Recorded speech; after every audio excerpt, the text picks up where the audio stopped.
My parents made me give up my future so my brother could pursue his. Now he needs help, and I have a plane ticket to Tokyo. But first things first. In our house, school was everything. Grades, rankings, potential, all of it. And my dad made it clear from the jump what kind of child he wanted. He used to joke about it before I was born. First one's gotta be a boy. And when I wasn't, when I came out a girl, he smiled for the camera, kissed my forehead, told my mom I was perfect, and then waited for the real one, the son, the heir. And when Michael was born 2 years later, everything about our family clicked into place. The universe centered around him like that was how it was supposed to be all along. My dad didn't ignore me. He just deprioritized me, like a backup hard drive. Nice to have, not critical. All his energy, focus, and money went into Michael from the start. Gifted wasn't a description in our house, it was an identity, and Michael had it. He was reading early, skipping grades, doing puzzles grown men couldn't figure out. And every time he did something mildly impressive, the whole room shifted to watch. And I stood off to the side like a painting nobody liked but couldn't throw away. I didn't fail at school. I did fine, not amazing, but solid, average to good. But in our house that meant nothing if you weren't setting records. And my dad didn't have patience for fine. He wanted a legacy, and Michael gave him that. I gave him nothing. So I learned early to make myself useful instead. Help mom, clean up, stay out of the way. Say thank you even when it stung. Mom said I was reliable, but she said it like a grocery list item, not a compliment. She worked full-time as a nurse, took double shifts when we needed money, and came home with lines on her face that deepened every year. But she never missed a PDA meeting or a test result, and still, even she lit up more when Michael won something than when I made honor roll. Our whole life felt built around getting him into some elite future while I was just kind of there. Not a problem, not a priority. I don't think anyone noticed when I stopped talking about what I liked, when I stopped asking for anything. I knew what would happen.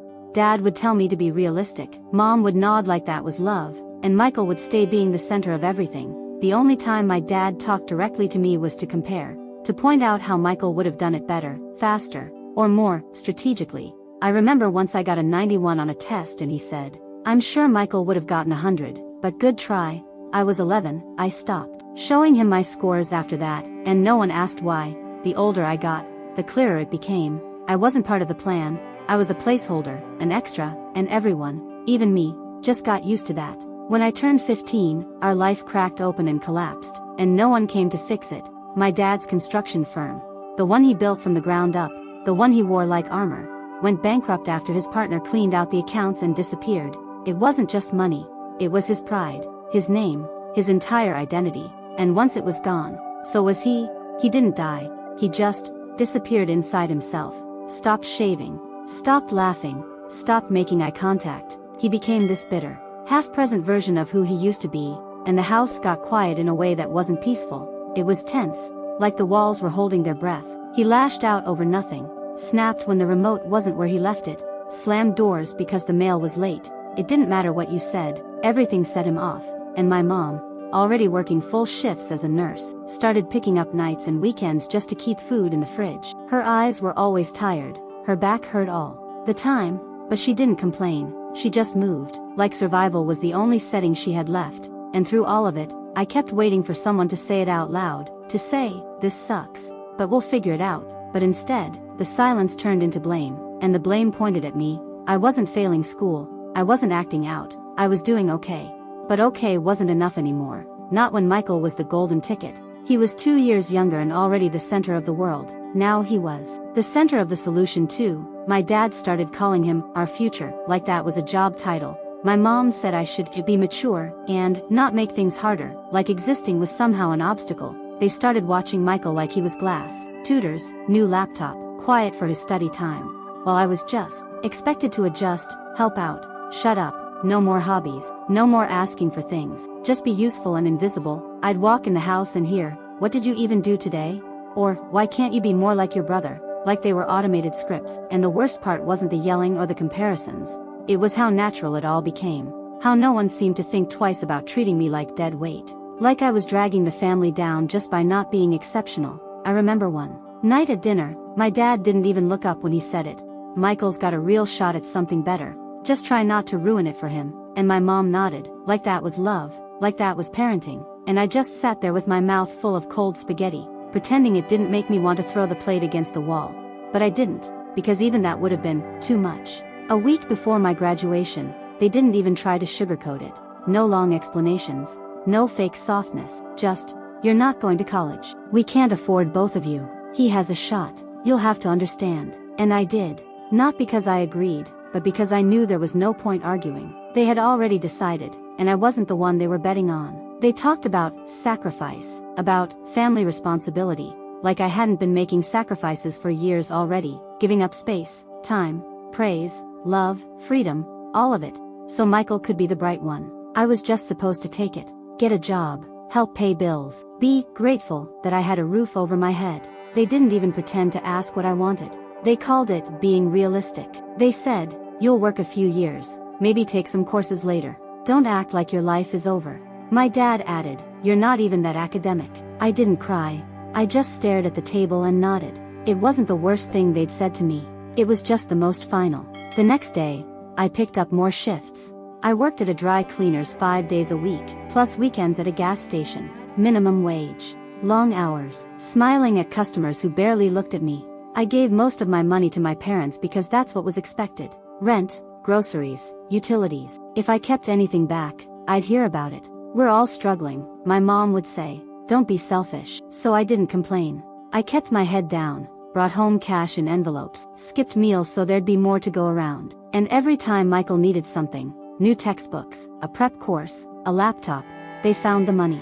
Not once did they ask him to sacrifice for the family. Because he was the future. I was the buffer, the filler, the one who made it possible for him to shine. After 6 months of this, I was done. I found a room for rent in a beat-up old house with peeling paint and paper-thin walls, paid cash, and moved out with no warning. I left a note, not out of guilt but so they wouldn't think I'd vanished. Just 3 lines. "I'm safe. I'm working. I'm not your problem anymore." And the silence that followed proved how true that was. No one came to see me. No one helped. But the minute I stopped handing over my paycheck, my phone started blowing up. "You think you're too good for us? We raised you, and this is how you repay us? Your brother still needs things. Don't be selfish." They made it sound like betrayal, like survival was betrayal. But I didn't answer. I worked. I studied. I used public libraries to prep for entrance exams, printed practice tests on the sly at my job, studied flashcards on my 15-minute breaks. I taught myself college math by watching free videos at 2 a.m. I had no tutor, no counselor, no one to explain financial aid. I figured it out anyway. A year later, I applied. I got accepted. I took out loans. I bought a second-hand laptop with a cracked corner and cried when it turned on. I didn't tell my parents. I didn't owe them that. And when my acceptance letter came, I stood alone in that cold room with no furniture, holding that piece of paper like it was a weapon. Because it was. I had done what they said I couldn't. I was going. On my own terms. On my own damn name. College was never about discovery or fun or the best years of your life, for me. It was survival.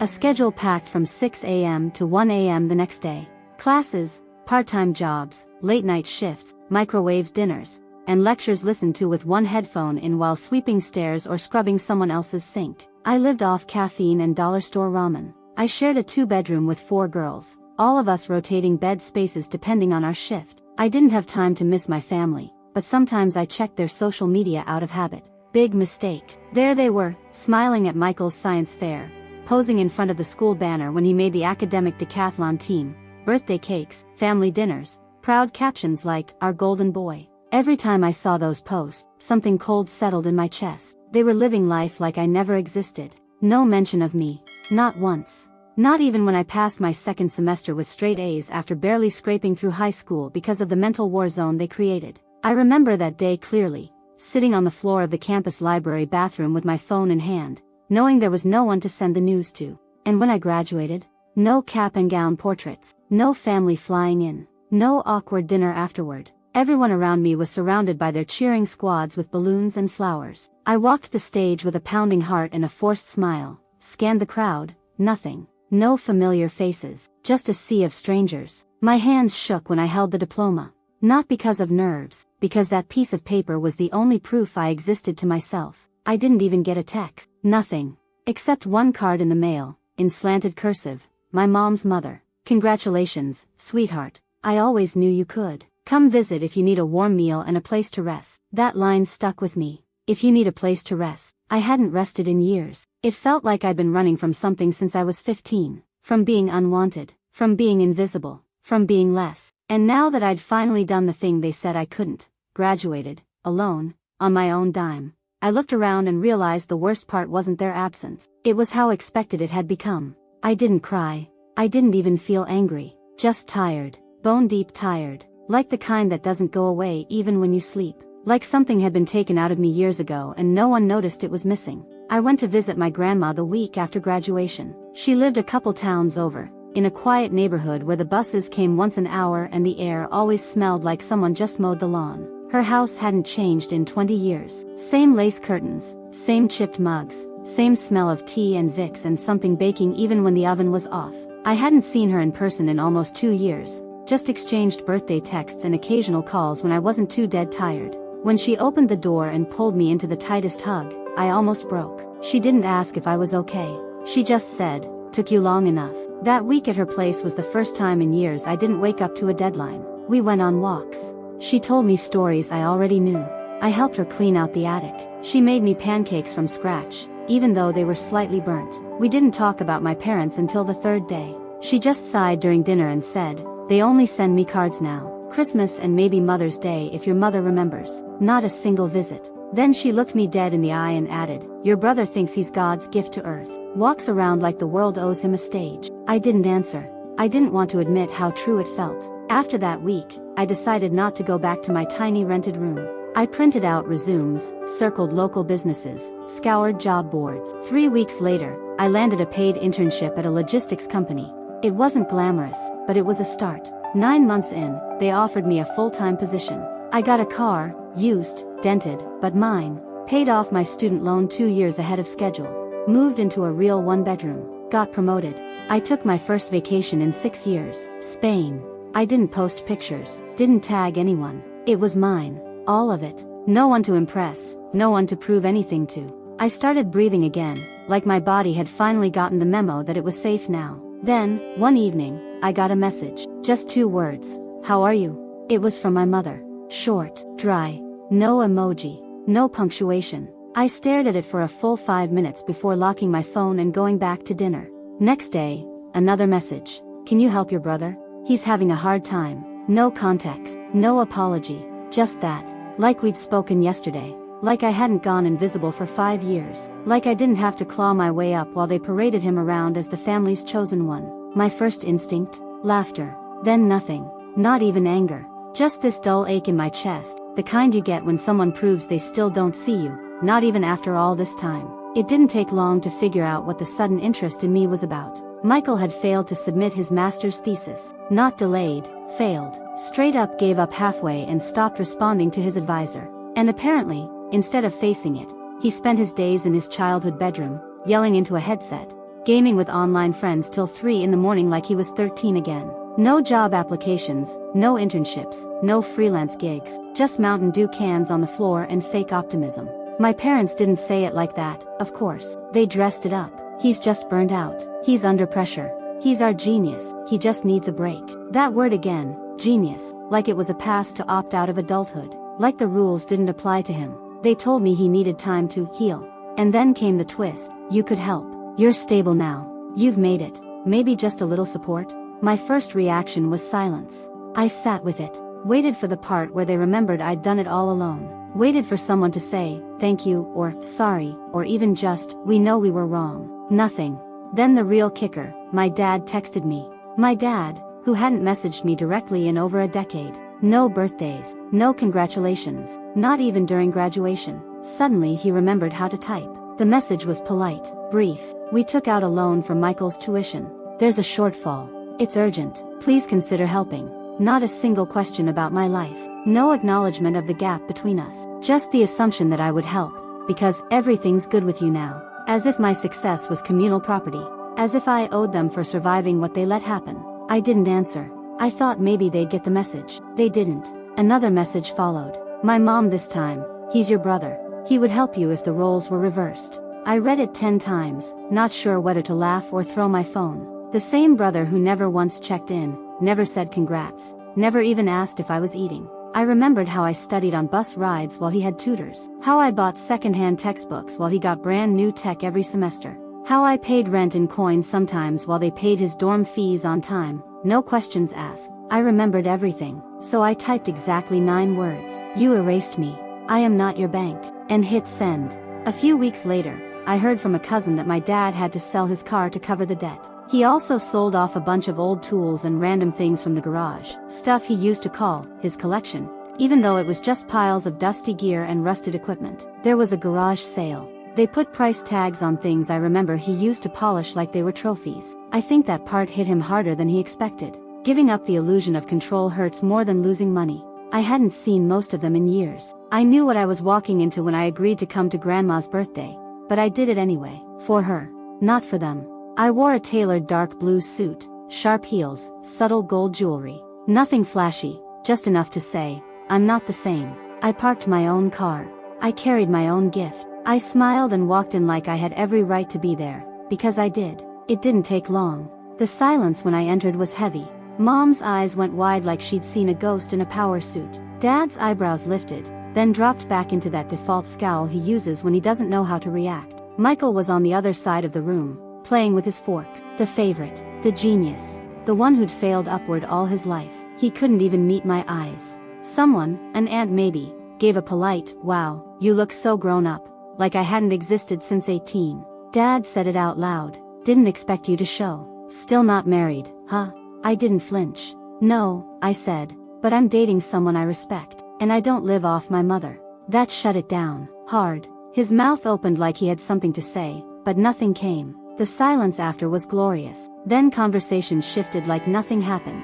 But I saw it. Everyone did. I didn't raise my voice. I didn't brag. I didn't need to.